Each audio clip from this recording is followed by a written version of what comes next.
कर्म में, मोक्ष भी में। नमस्कार मेरे प्रिय साधक एवं साधिकाओं। आज हम आप लोगों को एक ऐसी साधना देने जा रहे हैं जो कि तामसिक साधना है। और ये साधना आप जो है बहुत ही सोच समझ के करने वाली साधना है। और इस साधना को प्रेत साधना कहते हैं।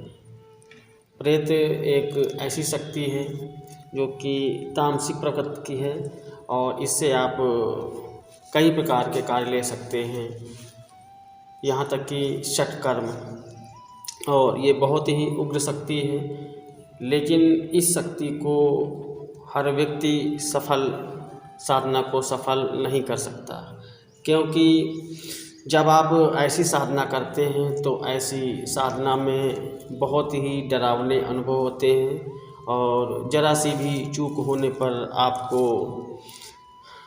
बहुत ही भयंकर कष्ट होने वाला है, जो मृत्यु तुल्य होता है। तो ऐसी साधना को आप बहुत सोच समझ के करें। और रही बात हमारा जो वीडियो बनाने का उद्देश्य है, ये जानकारी पर्पज़ से है। आप इससे जानकारी के लिए इस वीडियो को देखिए, लेकिन अगर आप ये साधना करना चाहते हैं तो आप बहुत ही सोच समझ के करें और ऐसे साधक करें जिनके पास सुरक्षा कवच बहुत ही अच्छे तरीके से सिद्ध कर रखा हो, यानी ऊंचे लेवल का कवच सिद्ध किया हुआ हो, और गुरु की रेख देख में करें, क्योंकि यह साधना बहुत ही उग्र साधना है और एक ही दिन में यह साधना सफल हो जाती है। और ये साधना जो है आप आने वाली जो होली की रात है, होली की रात को यह साधना सफल कर सकते हैं।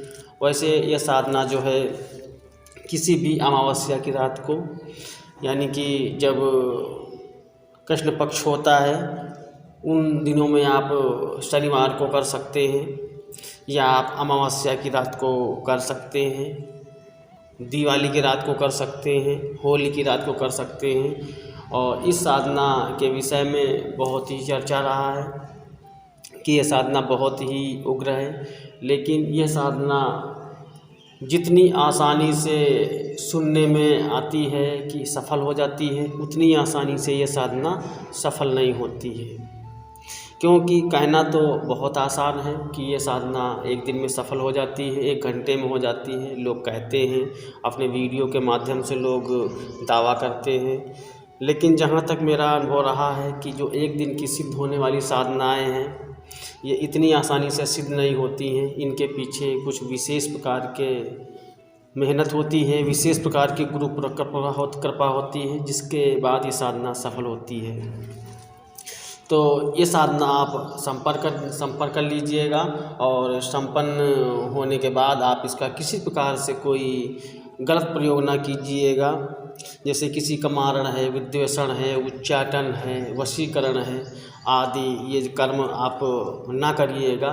सिर्फ जन कल्याण हेतु कार्य कीजिए, और उसके बदले में जो आप दक्षिणा लेना चाहते हैं वो दक्षिणा लें, कार्य अच्छे करें। उसके बदले में जो आपकी दक्षिणा है, जो आपकी फीस है, वो आप लें। और ये साधना जब आप संपन्न कर लेते हैं तो इस साधना को मृत्यु से पहले इसे जो है विसर्जन करना अति आवश्यक होता है, क्योंकि अगर आप इसे विसर्जन नहीं करेंगे तो ये जो प्रेत है जिसको आपने सिद्ध कर रखा है, ये आपको जैसे आपने इससे अपना गुलाम बना करके कार्य लिया है, वैसे यह आपकी मृत्यु के बाद आपकी आत्मा के साथ रहेगा और आपसे कार्य लेगा।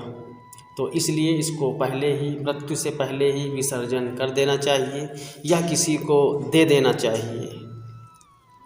और इससे आप अगर किसी प्रकार का अहित किसी का करते हैं तो ये मान के चलिए आपका भी अहित होगा, ज़रूर होगा।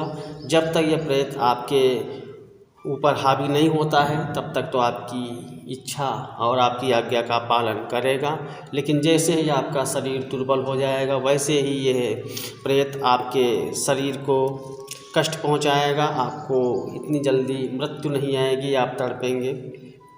तो ऐसी स्थिति इन साधनाओं में होती है। तो ये साधना बहुत ही सोच समझ के करें। तो आइए बताते हैं इसका विधान और मंत्र बहुत ही प्रचलित मंत्र है, साबर मंत्र है। और इस मंत्र को आपने शायद किसी पुस्तक में पढ़ा भी होगा या किसी गुरु के मुख से सुना भी होगा। तो आप सबसे पहले आप मंत्र को नोट कर लीजिए। मंत्र है इस प्रकार, ओम साल सलीला सोसल बाई कान पड़ता धाई आई। ओम साल सलीला सोसल बाई कान पड़ता धाई आई। ओम लम लम लम ठा ठा ठा। ये मंत्र है। तो आप इसको पहले कंठस्थ कर लीजिएगा। और जब आपका ये मंत्र कंठस्थ हो जाए तो फिर आप जो है ये जो होली आ रही है, होली की रात को जाइए। और जब आप जाइए तो आप के जो समय होना चाहिए वो रात 11 बजे का होना चाहिए। आप 11 बजे जाएं और किसी निर्जन स्थान पे आप किसी ऐसे पेड़ का चुनाव करें जो कि कीकर का होना चाहिए। कीकर यानी बबूल का पेड़ होना चाहिए। ये साधना बबूल के पेड़ पे जड़ में बैठ के की जाती है। एकांत में होना चाहिए। आप उसकी नीचे बैठ जाएं, छाए में बैठ जाएं और हवन कुंड जलाएं। हवन कुंड आप जो है जो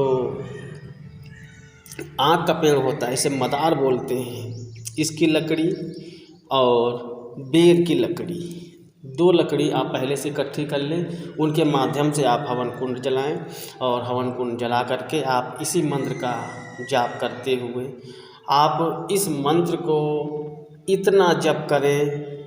अगर आप संख्या से जप करते हैं तो ये 101 माला जाप कर लें।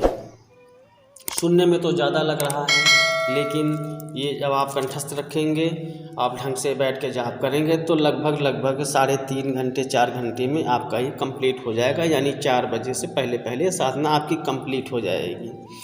और जब आपकी ये साधना कंप्लीट हो जाएगी तो आप इसमें आहुति देने के लिए काले तिल और उड़द के दाने रखेंगे और इसी में आप जो है हवन कुंड में मंत्र पढ़ते जाएं, आहुति देते जाएं। और एंड में 3 माला का हवन करना है। अगर आप पहले से आहुति देते चले जा रहे हैं तो बीच बीच में आहुति देते जाएं। अगर आप नहीं बीच बीच में देना चाहते हैं, एंड में देना चाहते हैं, तो 3 माले की आहुति देते जाएं। और प्रयास करें 101 माला पूरी कर लें। अगर नहीं पूरी होती है तो फिर भी कोई घबराने वाली बात नहीं है, फिर भी ये साधना सफल हो जाएगी। ये साधना मिनिमम 1.25 घंटे में सफल हो जाती है। मिनिमम 1.25 घंटे में सफल हो जाती है। यानी 11 माला में ये जो है मंत्र सिद्ध हो जाता है। लेकिन आप अगर 101 माला पूरी कर लेते हैं तो आपको बहुत ही दिव्य अनुभव होते हैं। यानी प्रेत आपको किसी जानवर के रूप में आ सकता है या वैसे आपके सामने आ सकता है। और आप उसको जब आपके सामने प्रस्तुत हो तो आप घबराएं नहीं, बिल्कुल न घबराएं। और जब आपकी यह साधना संपन्न हो जाएगी तो आप वहाँ से उठ करके चले आएंगे। लेकिन इस बात को आप ध्यान रखिएगा कि आप ये जब साधना कर रहे होते हैं तो आप किसी भी आसन का प्रयोग नहीं करते हैं। आप ज़मीन पे बैठ के साधना करते हैं और बिल्कुल बरहना साधना करते हैं। बरहना उसे कहते हैं जो बिल्कुल ही शरीर पे किसी प्रकार का कोई वस्त्र ना हो, निर्वस्त्र हो। आपके शरीर पे अगर धागा बंधा है, कलावा बंधा है, उसे भी आप हटा देंगे। आपके गले में अगर किसी प्रकार का कोई धागा कवच है वो भी हटा देंगे। बिल्कुल निर्वस्त्र होकर के साधना करेंगे। और जो साधना की दिशा रखेंगे वो दक्षिण रखेंगे।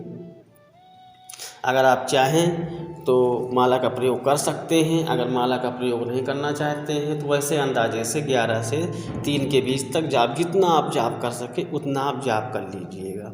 आप देखेंगे कि आपकी साधना सफल हो जाएगी। आपको घबराने की आवश्यकता नहीं है। अगर आपके सामने प्रेत हाजिर होता है तो आपको अपनी जो बायां हाथ है, इसकी जो अनाम का उंगली है, इससे हल्का सा ब्लेड से हल्का सा चीरा लगा करके हल्का सा 1 बूंद 2 बूंद खून उसी आग में आहुति दे देंगे। कहेंगे ये आज से तू मेरा कार्य करेगा, तू मेरा आज से हर बात को मानेगा, हर आज्ञा का पालन करेगा। तो आप ऐसी बात करते हुए उसको 1 बूंद 2 बूंद जो भी ब्लड है आप उसी अग्नि में डाल दें।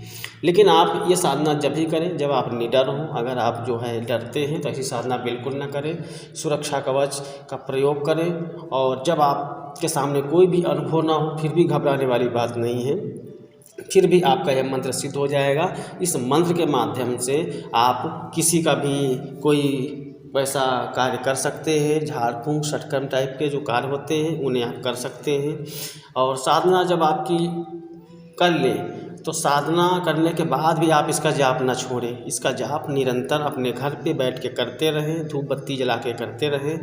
आप देखेंगे कि धीरे धीरे वो प्रेत जो है, जो वहाँ पे आपसे प्रत्यक्ष नहीं हुआ था, वो धीरे धीरे आपके सामने वैसे बाद में आने लगेगा। यानी कि आप हिम्मत ना हारें, आप मेहनत करें, साधना आपकी बेकार बिल्कुल नहीं जाएगी। लेकिन ऐसा ना हो कि आपने एक दिन साधना कर ली, अगले दिन आप साधना नहीं कर रहे हैं, छोड़ दिया। ऐसा बिल्कुल ना करें।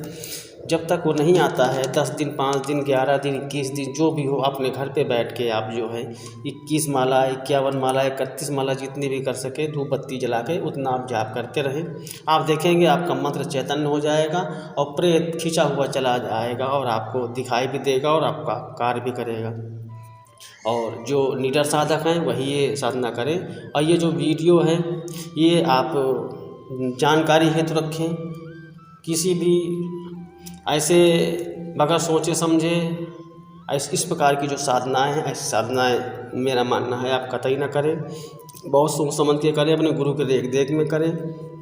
तो आशा करता हूँ ये वीडियो आप देखेंगे से जानकारी प्राप्त करेंगे। और अगर ये साधना आप करते हैं तो इस साधना को करके आप अपने आप को लाभ पहुंचा सकते हैं।